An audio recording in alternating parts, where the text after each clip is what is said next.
Welcome. This is Radio Pras.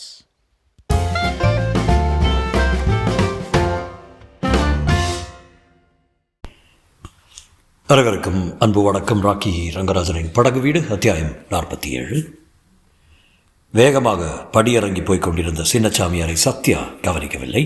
Abdul ரொம்ப சோனியா இருந்ததால் tonic எழுதி தந்திருந்தார் ஒரு டாக்டர். அதற்கு பணம் கேட்பதற்கு மீனலோசனையை தேடி வந்திருந்தார் அவர்.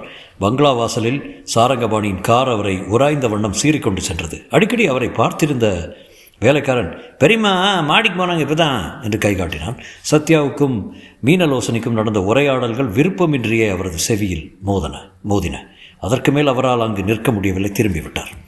டாக்டரின் டானிக் சீட்டு தெருக்காற்றிலே பறந்து நடைபாதையில் திறந்திருந்த ஒரு பள்ளத்தின் வழியாக ஜலதாரையை அடைந்து ஊறி அமுங்கியது. சின்னச்சாமியார் அதை பற்றி கவலைப்படவில்லை. அப்துல்லை பற்றிய சொற்பமான கவலைகளும் ராதானந்தரை பற்றிய அற்பமான மார்ச்சரியங்களும் அவர் உள்ளத்திலிருந்து அடியோடு மறைந்து ஒழிந்தன. ராதானந்தருக்காக 2 பெண்கள், ஒரு தாயும் மகளும் மகத்தான தியாகம் செய்ய துணிந்து நிற்பதை அவர் கண்ணார கண்டுவிட்டார். சுவாச கோஷத்தின் 2 பகுதிகளையும் இணைந்து இயங்குவதைப் போல 2 பெண்களும் சேர்ந்து தங்களுடைய அன்புக்குரிய ஒரு மனிதருக்கு உயிர் கொடுக்கும் பணியில் ஈடுபட்டிருப்பதை உணர்ந்தபோது புலன்கள் அனைத்தும் செயலற்று பிரமித்து நின்றன. அந்த புனிதமான வேள்வி தீயில் தானும் குதிக்க வேண்டும் என்ற ஒன்றை தவிர மற்ற எண்ணங்கள் அத்தனையும் அவருக்கு மறந்து போயின. மணியின் அக்கிரமத்துக்கு அந்த பேதைகளைப் போலவே தானும் அடிபணிந்து கிடந்ததை நினைக்க அவருக்கே வெட்கமாயிருந்தது. அந்த முட்டாள்தனத்துக்கு பிராய்ச்சித்தமாக இப்போதேனும் ஏதாவது செய்ய வேண்டும் என துடித்தார். ஆனால் என்ன செய்வது? யாரோ காதில் ஓதிய மாதிரி அந்த பெயர் அவருக்கு ஞாபகம் வந்தது. அதற்கடுத்த 30வது நிமிடம் சம்பத்திடம் தம் கதையை கூறி முடித்தார் சின்னச்சாமியார். டேய் இறைந்தான் மணி. சமையலறையிலிருந்து வீரப்பன் ஓடி வந்தான். டம்ளரை தொட்டுப்பாரு. நடுங்கியபடி நின்றான் வீரப்பன். பாருண்டா. அப்போதான் கொண்டு வந்துட்டேன். நீங்கள் கவனிக்கல, ஆறி போயிடுச்சு. சொல்ல வேண்டிய பதில் வீரப்பனின் நாவிலேயே ஒட்டி கொண்டிருந்தது. தொட வேண்டாம், இப்போ சொல்ல. மணி பளிரன் அவன் முகத்தில் வீசினான் காப்பி மொத்தத்தையும். சூடாக இருக்குதா சில்லுன்னு இருக்குதா? வீரப்பன் புறங்கையால் வழித்து துடைத்து கொண்டான். காப்பியோடு அவன் கண்ணீரும் கலந்து வந்தது. எஜமானருக்கு கோபம் வந்து வீரப்பன் பார்ப்பது இது முதல் தடவை அல்ல. ஆனால் ஓசையுடன் வெடித்து கொண்டு வருவது இதுவே முதல் தடவை. ஆத்திரம் அவருக்குள் பொங்கியது உண்டு. ஆனால் கண்ணுக்கு தெரியும்படி அது வெளிவந்ததில்லை இதுவரை. இதற்கு முன்பும் அவருடைய நரம்புகள் புடைத்திருக்கின்றன. ஆனால் சதையை கிழித்து கொண்டு துருத்தி நின்றது கிடையாது. ஏன் இந்த மாறுதல் புரியவில்லை வீரப்பனுக்கு. சத்யாவின் கரம் பற்றுவதென்பது வெறும் கனவாயிருந்த நிலையில் இருந்த எப்போதோ நனவாகக்கூடிய நிலைக்கு வந்ததோ அப்போது பிடித்து மணி நிதானம் இழந்து விட்டிருந்தான். வெற்றி நெருங்க அளந்து முடிவெடுக்கும் ஆற்றலும் பதற்றம் இல்லாத கண்ணோட்டமும் அவனிடம் விடை பெற்று கொண்டு விட்டன. கொஞ்சமும் எதிர்பாராத விதத்தில் ஜெகாவை சந்தித்து ராதானந்தரை பற்றிய ரகசியத்தை அறிந்ததும் அந்த ரகசியத்தை கொண்டு மீனலோசனையை மிரட்டிய உடனே அவன் ஆசையை நிறைவேற்றுவதாக ஒப்புக்கொண்டதும் தாய் என்ன கெஞ்சினாலும் கட்டுப்படாமல் சீறிக்கொண்டு வருவாள் என்று அவன் நினைத்திருந்த சத்யா பெட்டி பாம்பாய் ஒடுங்கி போனதும் நினைக்க அவனுக்கே பெரிய கனவு போல தோன்றியது. கனவல்ல, உண்மையான நடப்புத்தான் என்று உணர்ந்ததும் ஒரு திமிர் உண்டாயிற்று. ஆணவம் அவனுடைய நிதானத்தை சிதற பண்ணிவிட்டது. எந்த சிறு தடையையும் எந்த அற்ப தாமதத்தையும் அவனால் பொறுத்து கொள்ள முடியவில்லை. ஆணவத்தோடு கூட அச்சம் ஒன்றும் உதித்தது அவன் மனத்தில்.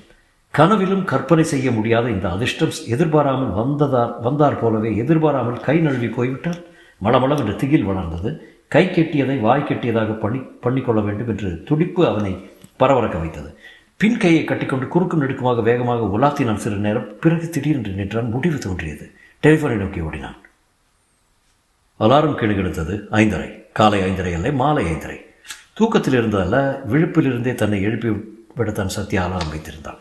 உலகம் என்று ஒன்று இயங்குகிறதா அல்லது நின்று விட்டதா என்று கூட தெரியாமல் தன் சோகத்தில் தானே அமிழ்ந்து மூழ்கி கொண்டிருந்த அவள் ஒன்றிக்கட்டையாய் காட்சியளித்த ஒரு வரியையே 100ஆம் தடவையாக படிக்கும் வீண் முயற்சியை நிறுத்தி கொண்டு புத்தகத்தை மூடிவிட்டு எழுந்தாள். சீக்கிரம் உடைமாற்றிக்கொண்டு ஆஸ்பத்திரிக்கு புறப்பட வேண்டும் என்ற எண்ணத்துடன் கீழிறங்கி வந்தால் அம்மாவும் எங்கேயோ வெளியே கிளம்புவதற்கு தயாராய் காத்திருப்பது கண்டதும் ஆச்சரியம் ஏற்பட்டது. எங்கேயம்மா போகிறேன் என்று கேட்டாள். உன்னோடு தான், ஆனால் ஆஸ்பத்திரிக்கு இல்லை, ராயப்பேட்டையில் ஒருத்தரை பார்க்கணும். போகிற வழியில் என்னை இறக்கி விட்டுறேன் என்றாள் மீனலோசனை. சரிம்மா, நீ இங்கே 10 நிமிடத்தில் வந்துடுறேன் என்று சென்ற சத்யா அதே போல திரும்பி விட்டாள். ஆனால் அதற்குள்ளே மீனலோசனைக்கு இனமறியாத பயம் கண்டுவிட்டது. கணவர் இன்னும் ஆஃபீஸிலிருந்து திரும்பவில்லை. திடீரென்று வந்து சேர்ந்து ஏதாவது கேட்டுவிடப் போகிறார் என்ற பதைப்புடன் மகளுக்கும் முன்னதாக கார் ஷெட்டை அடைந்து தோட்டக்காரனை கொண்டு கதவை திறக்க சொல்லி காருக்குள்ளேயே உட்கார்ந்து கொண்டால் காரின் கதவை ஓசைப்படாமல் சாத்த முயன்றால் சாத்த முடியவில்லை. திறந்து கொள்ளாதபடி கையினால் பிடித்த வண்ணமாகவே இருந்தாள்.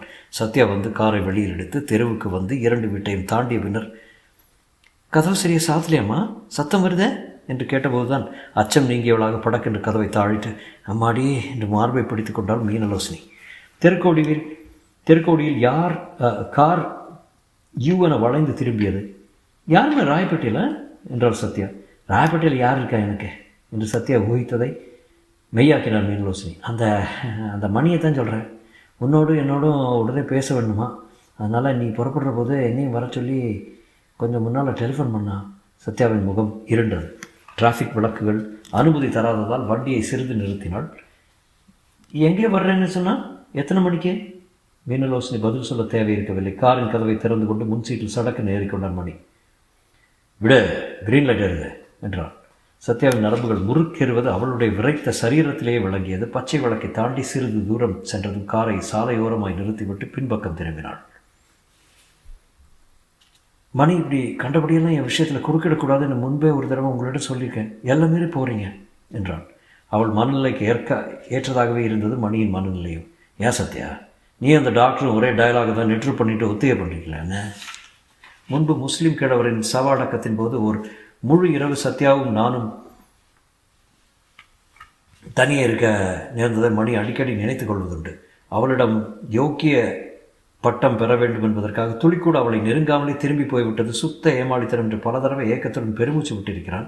அதற்கு வட்டி முதலுமாக இப்போது அவள் பக்கத்தில் நெருங்கி அமர்ந்து கொள்ளும் உரிமை கிடைத்து விட்டது. அவளுடைய நைலக்ஸ் புடவையின் பளபளப்புடன் அவனுடைய டெக்ரான் பேண்டின் முறமுறப்பும் நெருங்கி உறவாடின. அவளுடைய ஸ்டியரிங் பிடித்த சிவந்த முழங்கை அவன் கையை இடித்தது. சிற்பம் செதுக்கினார் போன்ற நாசியையும் உதடுகளையும் பூவிதழ் போன்ற காது மடலையும் ஓரக்கண்ணால் பார்த்து கொண்டிருந்தான் மணி. மணி, நீங்கள் இறங்க போகிறீங்களா இல்லையா என்றார் சத்யா. இல்லை, நீங்கள் இருவரும் இறங்கி வர போகிறீங்களா இல்லையா? நான் என் கடமையை சேட்டுமான்னு கேட்கத்தான் வந்திருக்கேன். கடமையா? அப்படி ஒன்று உங்களுக்கு இருக்கிறதா? என்ன ஆச்சரியம்? ஆச்சரியம் என்னதில்ல, போலீஸ் இலாக்காவில் வேலை பார்க்குற ஒருவன் கொலை செய்துட்டு வந்த ஒருவனை சட்டத்திடம் பிடிச்சு கொடுப்பது கடமை இல்லையா சத்யா? சத்யா என்று கெஞ்சினாள் மீனலோசினி. அவளுடைய உள்ளத்தில் உதறல் குரலிலேயே தெரிந்தது. சத்யா, கல்யாண விஷயத்தில் தான் நாம் ஒரு உடன்பாட்டுக்கு வந்தாயிடுச்சே. அம்மாவும் சொன்னான், நானும் ஒப்புக்கொண்டு விட்டேன். இனிமேல் என்ன என்றான். ஓ அப்பா, அவரிடம் சொல்லிட்டோம். அவர் ஒப்புக்கொண்டாயிட்டான்னு கேட்குறேன். தாய் மகள் ஒருவரை பார்த்து கொண்டார்கள். வலுவற்ற குரலில், கொஞ்ச நாளில் அப்பாவும் இணங்கி வந்துவிடுவார் என்றார் சத்யா. டெபுட்டி போலீஸ் கமிஷனர் உயர் திரு சாரங்கவாணியா என்று எகத்தாளமாக நகைத்தான் மணி. உயிரை கொடுத்தாவது இந்த கல்யாணத்தை தடுத்துடுறதுன்னு அவர் தீர்மானமாக இருக்கார். அது உங்களுக்கு தெரியும். தெரிந்து தான் அவரை சாக்கா வச்சு நாளை கடத்தலான்னு பார்க்குறீங்க நீங்கள். அப்படியெல்லாம் இல்லைப்பா மணி, மீனலோசனை இறைஞ்சினான். சொல்லிட்டா ஆயிடுச்சா, நிரூபித்து காட்டுங்க. எப்படி நிரூபிக்கிறது? அவருக்கு தெரியாமல் கல்யாணத்தை முடிச்சிட வேண்டியதான். அப்புறம் அவர் என்ன முட்டிக்கொண்டு என்ன பண்ண முடியும்? சத்யாவின் முகம் ஜிவென்று சிவந்தது. மீனலோசனை திடீரென ஜன்னி கண்ட மாதிரி, அவருக்கு தெரியாமல் கல்யாணமா என்றான். சத்யா உடனே ஆங்காரமாக, இந்த மாதிரி திருட்டுத்தனத்துக்கெல்லாம் நான் சம்மதிக்க மாட்டேன் என்றான். வேறு பல திருட்டுத்தனங்களையும் கொலைக்காரத்தனங்களையும் மறைக்கத்தானே சத்யா இதெல்லாம். அதை நினைவில் வச்சு கொண்டு பேசு என்றான் மணி. மீனலோசனை மன்றாடினாள். மணி, நான் சொல்லது கேளு. சத்யாவின் அப்பா கொஞ்ச நாளில் பிடிவாதத்தை விட்டு இறங்கி வந்துடுவார். ஊரெல்லாம் ஆச்சரியப்படுற மாதிரி அமோகமாக நடத்தலாம் கல்யாணத்தை. அதெல்லாம் அப்புறம் வேணா நடத்திக்கலாம் என்றான் மணி. முதல்ல கல்யாணத்தை முடிங்க. திருநீர் மலைக்கு போய் மாலை மாற்றிக்கலாம். கல்யாணத்தை முடிச்சிட்டிங்கன்னா அவர் சும்மா இருப்பார். வேறு வழியே கிடையாது. இங்கே இந்த கார்லேயே உங்கள் முடிவை சொல்லுங்கள். வேண்டுமென்ற அவகாசம் தர்றேன். நான் என்ன செய்ய வேண்டுங்கிறேன் என்று கேட்டான் சத்யா. மணியின் முகம் மலர்ந்தது. எந்த மாதிரியான கல்யாணத்தை நீ விரும்புகிற? எதுவானாலும் சரி. சத்யா என்று மீனலோசனை பதற்றத்துடன் மகளின் தோள்களை பற்றினாள். சும்மா இருமா என்று அவள் கைகளை உதறிவிட்டு எதுவானாலும் சரி என்றாள். சத்யா மீண்டும் அழுத்தமாக ராய்டோ என்று காரில் இறங்கி கொண்டு கதவை சாத்தினான் மணி. நாளை காலையில் இதே இடத்துல இதே நேரத்துக்கு வந்துடுங்க. ஏற்பாடுகளை செய்து வைத்துக்கொண்டு அழைத்து போகிறேன். யாருக்கிட்டையும் மூச்சு விடக்கூடாதுன்னு. சரி என்றாள் சத்யா. மீனலோசனை கற்சிலையை உட்கார்ந்திருந்தாள். சத்யா உயிரற்ற யந்திரம் போல காரை செலுத்தினாள். மணி திருப்தியுடன் சிகரெட் கேஸை வெளியில் எடுத்து ஒரு சிகரெட்டை கொளுத்தி கொண்டு குப்பென புகையை உமிழ்ந்தான். தொடரும்.